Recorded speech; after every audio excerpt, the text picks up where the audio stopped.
We're going. Hi, this is James Glass with James Glass Company, and I want to show you some right and mostly wrong things with this panel. This house started out in the 1920s as a single-family home. It's a craftsman bungalow. It's here in the historic district in Old Southwest.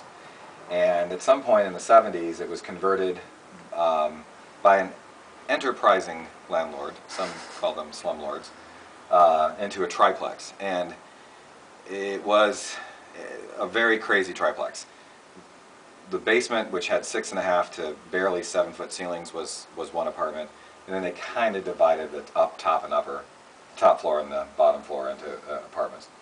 Very badly done. But at some point in the 90s, the previous owner had installed, you'll have to pan over here to get this.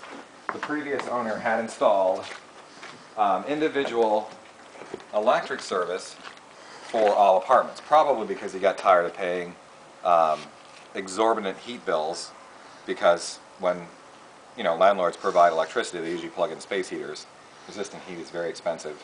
My guess is it was costing him outrageous sums of money. So they put in 4 meters.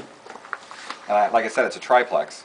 So 3 of the meters, 1 is for each apartment, and then this meter here was for house functions, such as some common lighting and also the electrical circuit on the gas-fired boiler. So if you're wondering why I only have 3 disconnect switches, there really should be 4. I mean, why not? These things are about $100, including the box and the switch. They should have just put 1 in, but it just so happens that this basement apartment had, at the time when this was put in, and I'm guessing probably 95, 96, mid-90s, I bought the house in 99, it was already done. This panel, the panel box on this, was so close to the meter, they were allowed to simply run this down and make that a main box. And these others were far enough away from the meters that they had to basically make it. They were legally required to put in a disconnect. This is what this is called, disconnect box. And when you look inside, it is in fact, it has a breaker. This one, can you get a close-up shot there? You'll see that it says 40 on it. I don't know if you can even get in there, but it says 40. That's 40 amps, and that is the house. That is the house main. This one was for apartment number 1. If you can get in there, you'll see it says 100 on it. The 3 apartments each had 100 amp service. So this entire house is getting rewired. I'm going to put in one 200 amp panel. It'll have a 200 amp disconnect box. But anyway, so this was done in the 90s. So when this is in here, this is considered the main panel. Let's go back over here now. This is wires. They're live. This is wires that come from one of those boxes. And in fact, it comes from that box that I last opened on the far right. So you can see it comes in here. This is one of the things that amazingly was done right on this box. And then I'll talk about all the things that were done wrong. On a master panel, the main panel, it's 3-wire service. It's either SEC or SEU cable. SEC is overhead, SEC is underground. The U stands for underground. And it's 3 wires. Line 1, line 2, both are considered ungrounded conductors, come from the transformer. And a 3rd wire, which goes to the center tap in the transformer. That goes to the main panel only. After that, all the sub-panels have a separate neutral return for the 120 volt circuits, and the grounding system inside the house and the neutral system are never combined. This sub-panel was amazingly installed correctly in terms of using the right wire. This has SER wiring, which is 4-wire cable. Line 1 and line 2, ungrounded conductors. A neutral, which is a grounded conductor. This goes, this is the return circuit for all the 120 volt circuits. And see this bare cable down here? That's ground. It is an unbonded panel, which means that this ground wire and this neutral return are separated. You'll also notice that this ground bus, that's what this thing with the screws is called, is attached to the panel, so the panel itself is grounded. This neutral bus is insulated by these strips so that there is a totally separate return. Now, back at the main panel, this grounded conductor, the so-called neutral, and this ground do get connected, but it's not a problem because it goes back to the center tap. Everything returns to the center tap of the transformer. Amazingly, that's right. So we have a main disconnect which is serviced as a main panel. Even though this is the main breaker box for this apartment, it is technically a sub-panel. They wired that right. Now let's look at all the things that are wrong. This is crap.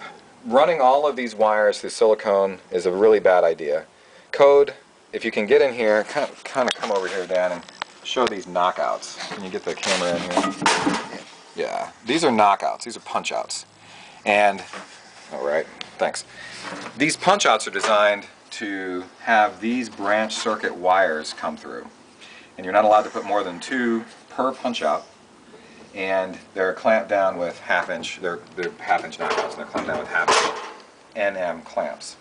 So what this guy did was he just knocked out a big hole and he ran all of his branch circuits, every single one, through this.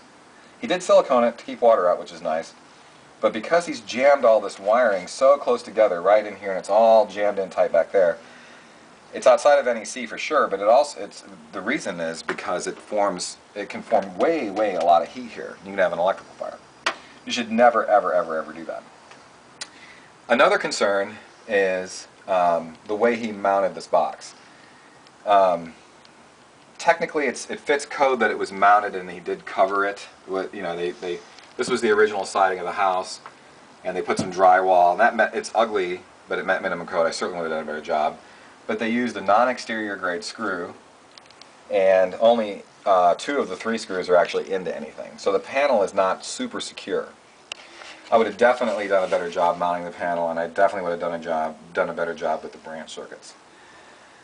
So, the bonding is right, in this case unbonded. The SER cable is correct, but I definitely would not have done this. The final mistake, this is a water heater circuit. It's a water heaters run generally 3,500, 4,000 watts. Basically, it requires a 10 gauge, which is a heavier gauge wire. It looks like this. It requires a 10 gauge circuit. It's got 12. So this is undersized for this circuit. This is incorrect. This should, in fact, and it's also crazy. If you look really closely, this is a green wire. You can never use green, ever use green wiring for any hot circuit. So this is now an ungrounded conductor. No. Bad. You can use a white wire if you tape it black to indicate that it is in fact a live circuit. So not only is this undersized and a fire hazard, it obviously whoever put this in had no idea what they were doing, and they actually used a ground wire for a live wire. Well, that's basically it. Aside from the sloppy work and blah blah blah, I mean it's all coming out, so it doesn't matter. But that's basically what's wrong and what's right about this box, and I appreciate you watching the video.